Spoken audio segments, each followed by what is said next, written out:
Hello, welcome to cinema పంచాంగం. ఇంటికి వెళ్ళి రివ్యూ చెప్పేదాకా కూడా వెయిట్ చేయకుండా డైరెక్ట్ థియేటర్ నుంచి బయటికి వెళ్తూనే కార్లోనే రివ్యూ చెప్పేస్తున్నాం. ఎలా ఉంది బాబు అఖండ 2? చాలా బాగుంది. నచ్చిందా? బాగుంది. సినిమా అయితే మామూలుగా లేదు.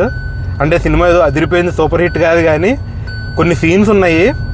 బాలయ్య బాబు అఖండ గెటప్లో వచ్చే సీన్స్ కొన్ని మైండ్ పోయింది నిజంగా, లిటరల్లీ చెప్తున్నా. పైసా వసూల్.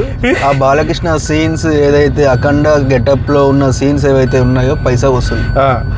యాక్చువల్గా మనం పెట్టిన డబ్బులన్నీ కూడా ఓన్లీ ఆ ఇంటర్వెల్ ఎపిసోడ్ ఒకటి ఉంది, మనం ట్రైలర్లో చూసాం కదా, మన తిప్పుకుంటూ వెళ్తాడు ఇట్లా సోలో, అలాంటివి ఒక 2-3 సీన్లు పడ్డాయి. అసలు ఆ లాజిక్స్ అన్నీ వదిలేయాలి గాలికి, మనకు లాజిక్స్తో సంబంధం లేదు, ఓన్లీ మ్యాజిక్స్, బాలయ్య మ్యాజిక్ ఆ లెవెల్లో ఉంది. సినిమా స్టోరీ అయితే కామన్, ఏదో ఈ మధ్య కూడా ఫ్యాషన్ అయిపోయింది కదా, దేవుడిని ఇండియాని పెట్టుకొని తీస్తుంటే దానికి రీచ్ ఎక్కువ ఉంటుంది నార్త్ సైడ్ అనే కాన్సెప్ట్లోనే వెళ్ళారు. కానీ అదేదో కావాలని తీసుకొచ్చి పెట్టినట్టు కాకుండా స్టోరీ మొత్తం కూడా దాని మీద నడిపించారు. సో అదొకటి బాగుంది. అండ్ సంయుక్త మీనన్ పెట్టారు, అసలు మామూలుగా ఉండదన్నమాట. అంత ఏంటంటారు, ఆర్టిఫిషియల్ సీన్స్. బాలయ్య బాబు సంయుక్త మీనన్ మధ్యలో ప్రతి సీను ఆర్టిఫిషియల్గానే ఉంటుంది. వెనక నుంచి లైట్లు పడుతూ ఉంటాయి, అంత పిచ్చి పిచ్చిగా. ఫస్ట్ హాఫ్ అంతా కూడా కొంచెం అట్లా ఏదో పిచ్చిగా ఏదో వెళ్ళింది. ఎక్కువ అఖండకే స్కోప్ ఇచ్చారు. అఖండ బాలయ్య ఉంటాడు కదా, ఫస్ట్ బాలయ్య కన్నా అఖండ బాలయ్యకి ఎక్కువ స్కోప్ ఇచ్చారు. ఇంటర్వెల్ టైంలో వచ్చాడు, అక్కడైతే నిజంగా పూనకాలన్నమాట, నిజంగా మామూలుగా కాదు. బాలయ్య బాబు ఫ్యాన్స్ అయితే మెంటల్ ఎక్కిపోద్ది.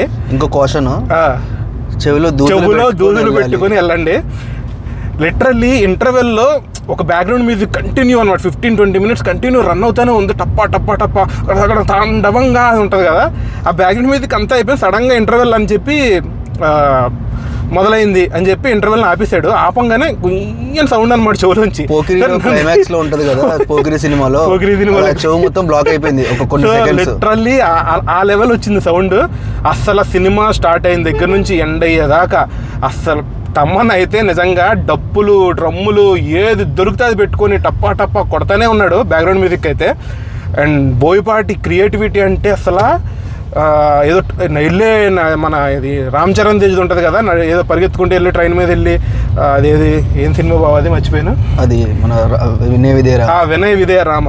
సో దానికి బాబు లాంటి సీన్లు ఉన్నాయి, కానీ ఆ సీన్లు బాలయ్య చేస్తుంటే కిక్ వచ్చింది. మళ్ళీ ఒక సీన్ ఉంటుంది, హెలికాప్టర్ ఠామ్ అని పేలిపోయి ఆ రెక్క వచ్చి కింద పడుతుంది, దాన్ని సోలం పెట్టి దిర్రని తిప్పుతాడనమాట ఇట్లా పని ఫ్యాన్ లాగా.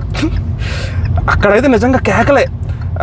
కొన్ని సీన్లు ఉన్నాయి, అంటే మెయిన్ సీన్ల ప్రకారం చూసుకోవాలి. సినిమా అంతా చూసుకుంటే ఏముందరా మామూలు సినిమాయే కదా, ఏదో తెలిసిందే కదా అఖండ స్టోరీ ఎలా ఉంటుందో, దైవం మీదకో లేదా దేశం మీదకో ఎవరన్నా వస్తే అఖండ వచ్చి అందరినీ నరికేస్తాడు చంపేస్తాడు అన్నట్టు చూపిస్తారు. బట్ ఇందులో చాలా మట్టికి శివుణ్ణి బాగా ఇంక్లూడ్ చేశారు, రాముడిని ఇంక్లూడ్ చేశారు, హనుమంతుడి సీన్ ఒకటి ఉంటుంది, అది కూడా అసలు పీక్స్లో ఉంది. అట్లా మొత్తం అందరి దేవుళ్ళని ఇంక్లూడ్ చేసుకుంటూ వచ్చాడు. ఎక్కువ దేవుళ్ళు దెయ్యాలు పిశాచాలు అనుకుంటూ కూడా కొంచెం సోషియో ఫ్యాంటసీకి వెళ్ళినట్టు అనిపించింది నాకు. అది బాగానే ఉంది. ఓకే, ఓవరాల్ అయితే నేను అంత బోయపాటి ఫ్యాన్ కాదు, బాలయ్య ఫ్యాన్ కాదు. ఫస్ట్ థింగ్ ఈ సినిమా చూడాలంటే మనం ఫిజిక్స్ కెమిస్ట్రీ గ్రావిటీ అన్ని మర్చిపోవాలి. సెకండ్ థింగ్ సనాతన ధర్మం గురించిన డైలాగ్స్ మాత్రం పీక్స్. ఆ సనాతన ధర్మం గురించి కొన్ని డైలాగ్స్ ఉన్నాయి, నిజంగా చాలా బాగా రాసుకున్నాడు. అంటే ఎట్టకారంగా ఉంది. ఇంకొకటి ఏంటంటే అన్ని సినిమాల్లోనూ మనకి యాంటీ పాకిస్తాన్ అని చూపిస్తారు కదా, ఇందులో వెరైటీగా చైనా అని టిబెట్ని తీసుకొచ్చాడు. కొంచెం డిఫరెంట్గా ట్రై చేశారు, అది కూడా పర్లేదు, బాగానే వర్కౌట్ అయింది. కొంచెం ఏదో కొత్తగా ఫ్రెష్గా అనిపించింది. లిటరల్లీ ఏంటంటే ఓకే, ఫ్యామిలీని తీసుకొని పిల్లల్ని తీసుకొని వెళ్ళి చూసి సినిమా ఎంజాయ్ చేస్తారో లేదో నాకు తెలియదు, బట్ ఒక నార్మల్ ఆడియన్స్గా వెళ్ళి కూర్చొని ఆ యాక్షన్ సీక్వెన్స్లు, డిఫరెంట్ యాక్షన్ సీక్వెన్స్లు అనమాట. ఎలక్ట్రిక్ షాక్ ఒకటి వస్తుంది, హనుమంతుడి సీన్ ఒకటి ఉంటుంది, అట్లా కొన్ని యాక్షన్ సీక్వెన్సెస్ అయితే నాకు చాలా బాగా అనిపించినాయి. బాగా కొరియోగ్రఫీ చేశారు యాక్షన్ సీక్వెన్సెస్, అంటే డిఫరెంట్ అనమాట. అది బాలయ్య బాబు స్టైల్. ఒకప్పుడు తొడగొడితే ట్రైన్ వెనక్కి వెళ్ళిపోయే ట్రైన్ సీన్లు ఇట్లాంటివి ఉండే కదా, అలాంటిది ఒక అఖండ. అంటే అప్పుడంటే నార్మల్ బాలయ్య, ఇప్పుడు అఖండ అంటే సూపర్ న్యాచురల్ పవర్ కాబట్టి, సో ఇది బాగా వర్కౌట్ అయ్యింది. సో అవి చూడడానికి చాలా డిఫరెంట్గా అనిపించినాయి. బాగుంది. ఓవరాల్ అయితే ఓకే, ఎంజాయ్ చేశాను. మరి సినిమా అవుట్పుట్ ఎలా ఉంటుందో, అంటే ఎలా రిసీవ్ చేసుకుంటారో తెలియదు, కానీ నాకైతే ఓవరాల్ స్టోరీ, డైరెక్షను, ఈ అన్నీ వదిలేసి, లాజిక్స్ వదిలేసి అన్నీ పక్కన పెట్టేస్తే లిటరల్లీ థియేటర్ ఎక్స్పీరియన్స్ అయితే చాలా బాగుంది.